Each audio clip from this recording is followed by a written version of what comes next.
এবং আমি জোর দিয়ে বলতে পারি যে একজন হিন্দুকে হিন্দু ধর্মে পরিপূর্ণতা লাভ করতে হলে তার ধর্মে তাকে মৌলবাদী হতে হবে, নইলে সে পরিপূর্ণ হিন্দু নয়।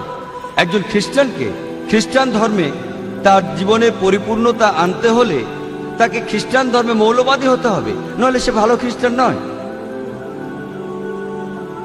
যদি আপনারা পড়েন ওয়েবস্টারের অভিধানটি, তাহলে জানতে পারবেন যে মৌলবাদ শব্দটি প্রথম আবিষ্কারের পর একদল আমেরিকান খ্রিস্টানের পরিচয়ের জন্য সেটি ব্যবহার হতো, যাদের বলা হতো প্রোটেস্ট্যান্ট খ্রিস্টান।